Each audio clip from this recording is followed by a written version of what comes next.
Hello, welcome back to Saturdays at Derek's. I'm Mike, I'm Derek. and we're here to entertain you.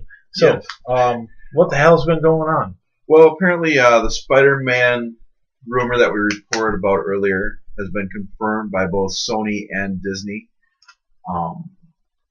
Yeah, which has caused a lot of excitement and a lot of moving things around.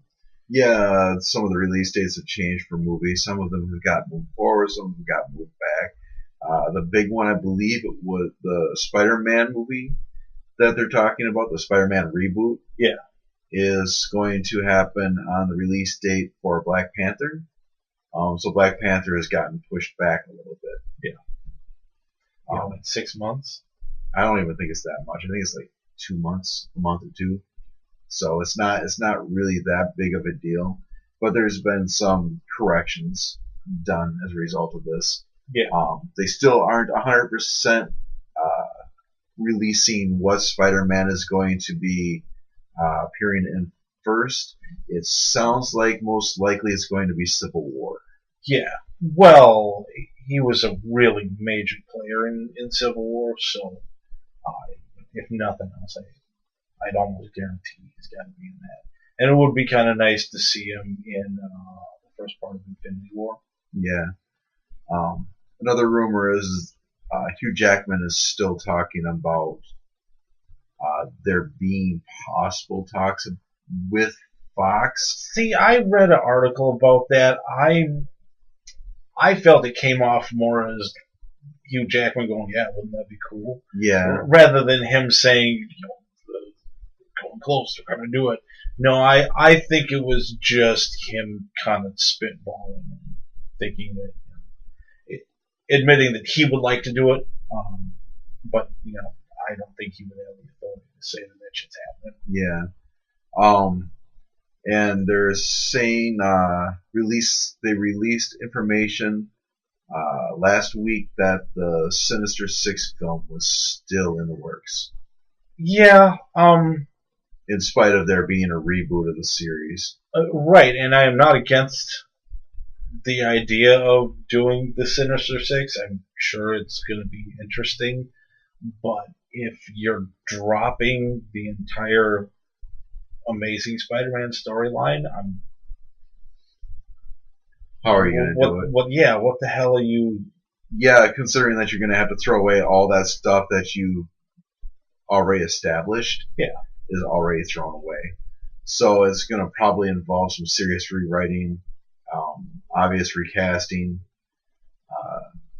and hopefully better designs for some of the Sinister Six characters. Yeah. Because I wasn't too big of a fan of the Rhino costume or the Electro costume.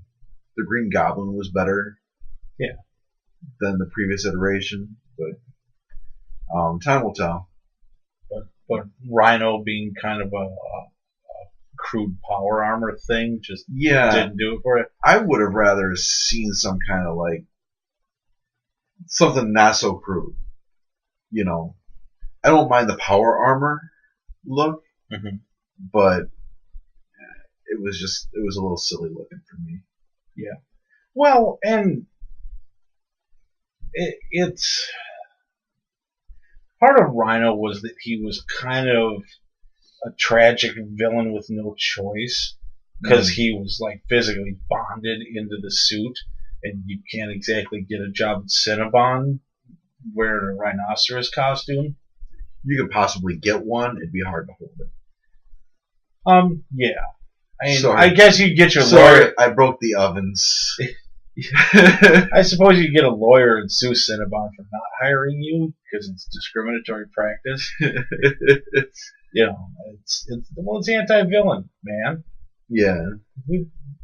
Villains deserve to make a living serving delicious Cinnabons.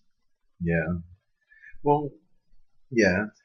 So, but anyway, the point being that if it's just a suit of power armor, he can come and go as he pleases, and there's not that kind of he's a a-hole thug, but you got to kind of feel bad for the guy. I don't 'cause think he the doesn't power have armor much was choice. as much of a chance of getting him doing as much of a chance of reducing his getting the job as the barbed wire tattoo across his forehead.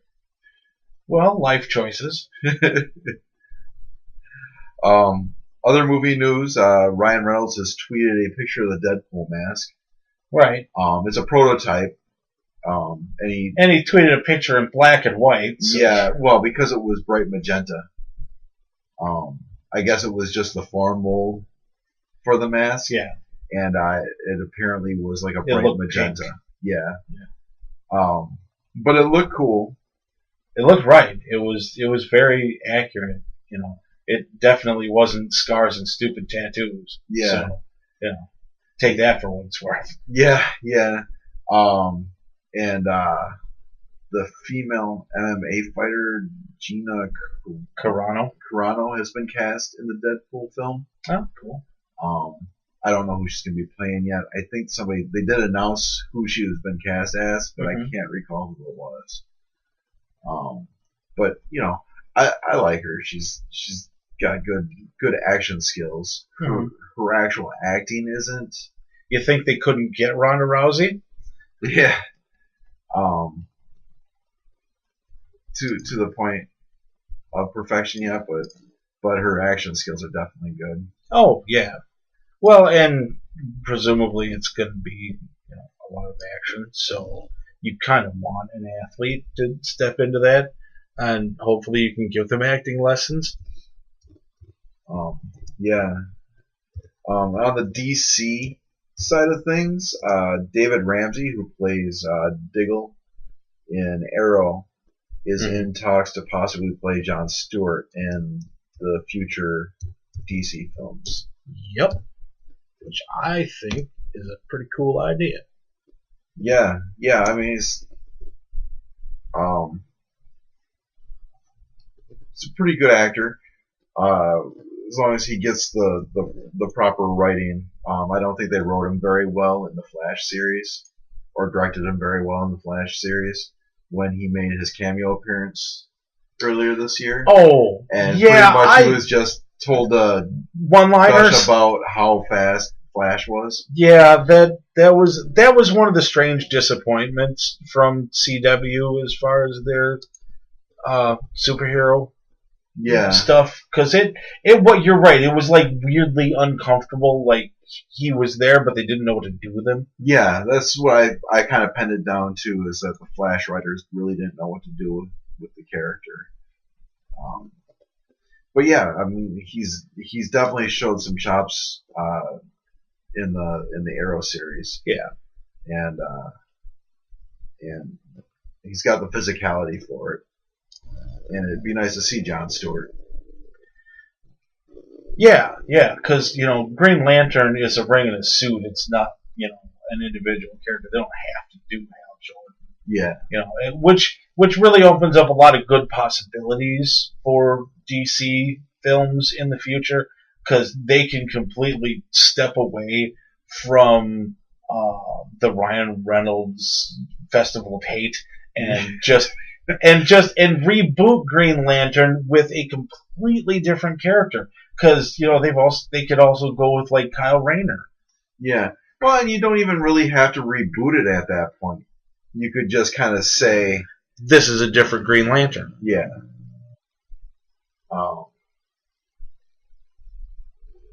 Oh yeah, Colossus is also supposed to be in the new Deadpool film. Oh yeah, I did see a thing about that.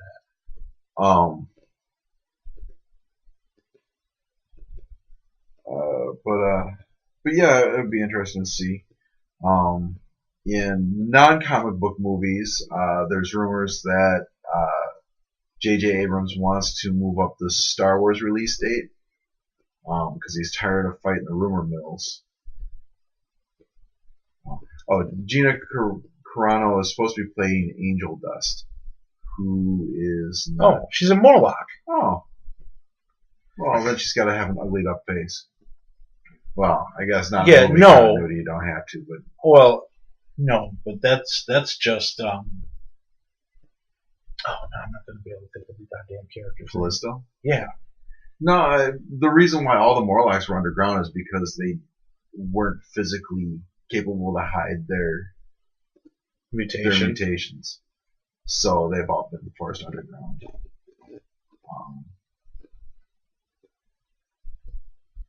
I don't know.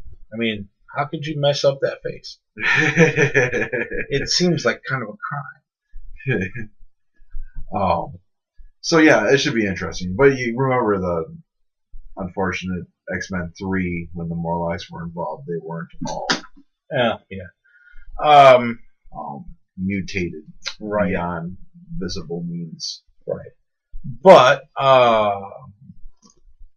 Star Wars. But yeah, Star Wars, apparently J.J. Abrams has openly expressed a desire to move the dates up forward so that he doesn't have to fight the rumor mills.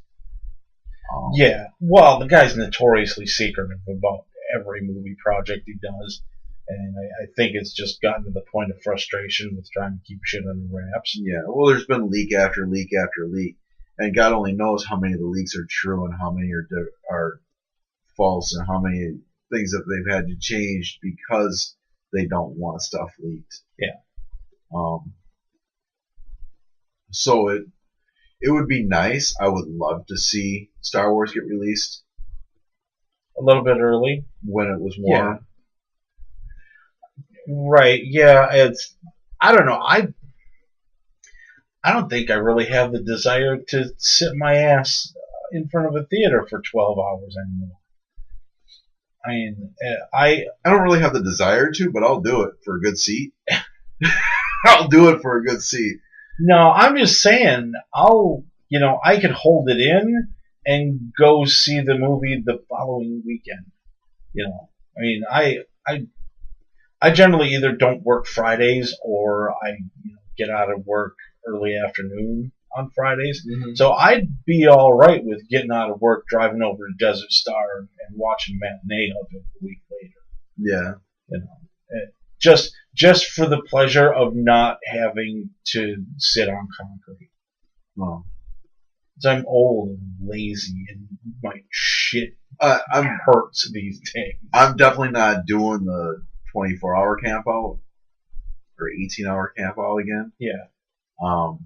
But I'll probably at least go like a couple hours early and snag a spot in line. And everybody else can just come join me whenever they feel up to it. I'm thinking about hitting Rossi's ahead of time, playing some pinball or whatever. Yeah. And then heading over to the theater about 2 or 3 hours before it starts. And then possibly 4 or 5. Depends. If I can get somebody to come out with me. We'll see if Bleach is going to be in town, or if you're willing to do it. We'll see how it goes. I don't know. I guess 2 or 3 hours would be okay. But I definitely want to do opening night. I definitely want to do opening midnight show. Yeah. And I definitely want to be able to get some seats that I'm not looking at the back of somebody's head off. 2.5 hours or something. Yeah. That's fine. I mean, the last time it wasn't too terrible. I didn't go out for episodes 1 and 2. We almost got in that 3. Fight with that dude. He's like, yeah, remember we were all up in the front row. Were you with us at the Eastgate? Yeah, I was at Eastgate. That was for episode 3, right? Yeah. Yeah. And we're sitting. We grabbed the seats up in the front by the bars. And this guy was like, you can't reserve seats. I was like, I got a whole party of people here. We've been standing in line all day. These are our seats. We have earned these seats. And he was like, oh. And he ran out and he got the attendant.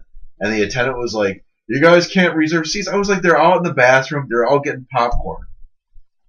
It's not reserving. Those are their seats. They're already there. I'm just making sure people don't take them in their tickets. Yeah. We sat in line. We waited all day. These are our seats. And you can either let us sit here or we can never come back in this theater again. And we got at least 50 to 100 people that are going to join us and never come into this theater again. And they ended up letting us keep our seats. And we had one person who didn't show up, and we ended up giving his ticket away. Yeah. We didn't even sell it. We just gave it away because, somebody was out looking to get in. Yeah. And we were like, well, we got an extra ticket. Oh, just go ahead and take ours. So he ended up getting in to see it too. But I don't remember that confrontation. Maybe I was one of the people buying. You might have been getting popcorn or going to the bathroom. No, but because I was definitely at Eastgate, because we had it figured out fairly slick. I think if we do it this time, I'm bringing bag chairs. Mm-hmm. Because just standing around and sitting on concrete fucking blows. But we've also got the Jeep, so we can load up on supplies, and then 20 minutes before the doors open, we have one or two people shuttle shit back to the car. We'll be able to pull the whole thing off without anybody getting argumentative. Although most people don't get argumentative. I mean, the people standing in line tend to be hardcores, and there's kind of this sense of brotherhood. Yeah, no, this was obviously a guy who showed up at was at the end of the line and thought that he could force his way into some decent seats. And it was me on one end and Dan on the other end. Yeah. Oh, okay. I'm sure that didn't go over real well for him. Yeah. Oh no. No, Dan was not backing down. I wasn't even backing down. I was being adamant about it, and I'm a fucking pushover. So I'm a pushover. Well, fuck that guy. So as far as them moving the movie up, I can go either way. I'm cool with it. I would definitely rather stand around for 2 or 3 hours in warm weather. Like if it does end up being December, we're gonna have to discuss that whole situation. Yeah. Because I don't know if I'd be all that enthusiastic. Taking some bean chair or some bag chairs and some blankets. Yeah. Maybe a tent. Maybe a salamander. Just park it right in front of me and just blow jets of hot air. Might have to bring a trailer for all the equipment. Actually, if we bring a salamander, there's a whole bunch of people who are going to be crowding next to us. We could just put it at the front of the line and kind of blow it backwards. And everybody could be a little bit sitting warmer in front of the thing with sticks and marshmallows on it. But yeah, I'm cool with it. If there's one just like major bummer for me, it's that Abrams isn't doing the next Star Trek film. Yeah, and that's been a clusterfuck. There's writers and directors and stuff popping in, popping out. They don't really seem to know what direction they want to take with it. Yeah, and it's too bad. I mean, I really liked the first one. The second one had some weird problems, but I generally got into it. The whole reboot of Star Trek I thought was pulled off pretty well. Yeah. Well, the latest thing is that Simon Pegg is doing a script run. Okay. And he's bringing in one of his friends to direct, I guess. Oh, okay. So he's kind of standing up and making sure things keep on course, I guess. Well, that's good. That's good. At least that's what I've heard. I haven't talked to anybody. I'm not associated with anybody, but from what I've read on the internet. Right. We know how reliable the internet usually is. And then the last entry into the rumor mill for nerdy video type things is Netflix is apparently in pre-production for a live-action Zelda film. Or a live-action Zelda TV series. Yeah. I'm not sure how I feel about that. To be absolutely honest, I mean, I dig the Zelda franchise, and I dig Netflix. There's a lot of original programming on Netflix that I really, really like. But how are you going to do with Zelda? What era are you going to do? What which? Right. Is it like Ocarina of Time or Majora's Mask? Or are they just doing Link to the completely Past. original shit? Well, Yeah. yeah, I guess you could just kind of like combine them all together in a little bit of a way. Yeah. And, you know, you could take elements from each one because you still have the basic core storyline of boy leaves village, girl gets kidnapped, boy goes to save girl. Boy gets trimmed. Yeah. Boy grows up a little bit more, gets big sword, kills big pig guy. Or big nose guy. Because, you know, Don't want to insult pigs, yeah. well, there's Ganon and there's Ganondorf. But yeah, I mean, it should be interesting. Like you said, Netflix has had a pretty good run. Yeah, like I'm nothing but confident about the Marvel New York superhero stories that they're working on. The Daredevil stuff is gonna be pretty damn cool. I'm fairly certain that they're gonna pull that off really well. Yeah, the Power Man. There's just a lot of characters. Yeah, a lot of characters from that area of the Marvel universe that are going to get done up on Netflix. Yeah. B heroes. Yeah. Maybe you can see. I like all those guys, but you know they're not really Avengers. Yeah. Although I think Daredevil could probably slide into an Avenger role. But you know, but Daredevil's more of a street level superhero, and you know, so is Luke Cage and just that whole group. And there's nothing wrong with it. It's just these are guys that are not in a position to stop Galactus. Well, Luke Cage was an Avenger actually. So, he was actually a leader of the Avengers for a while. Really? Yeah. Oh, I guess I missed that part. I think it was right after the Civil War. Oh, okay. Or maybe right before Civil War. I don't know. Anyway, and then there was some.